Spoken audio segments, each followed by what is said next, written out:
A woman was shot dead at her home in Helicon District, St. Anne on Sunday.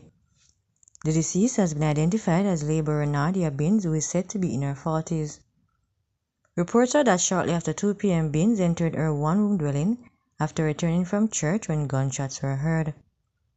The police were alerted, and upon arrival of the lawmen, Binns was observed lying in a pool of blood with gunshot wounds. Binns was taken to hospital where she was pronounced dead. It is understood that Binns was previously the victim of a stabbing incident. Investigations are ongoing. The Independent Commission of Investigations had launched a probe into the police shooting and injury of a man who allegedly attempted to stab another man with a knife on Sunday. The 30-year-old alleged attacker, who is from Exchange St. Anne, has been hospitalized following the incident. It is reported that about 5 p.m. a police team was on patrol when the cops observed the man allegedly attempting to stab his opponent in a dispute.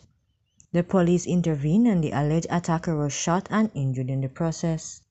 Observer Online understands that 8 Asians are believed to be among a group which landed illegally in the dead of night Sunday undetected at a beach in Hectors River, Portland.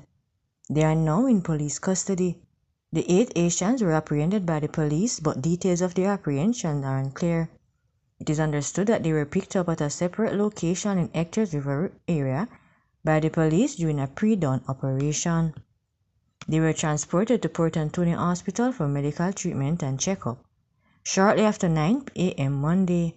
It is unclear as to how many Asians landed by boat and how many are now on the run.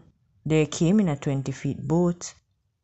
The Jamaica Coalition for a Healthy Society says it is deeply saddened by the death of child advocate Betty Ann Blaine, whose work it says was legendary. Blaine died on Monday, May 13 at age 75 after a prolonged illness. In a statement on Monday, the JCHS said her deep faith in God was the impetus behind her unapologetic defense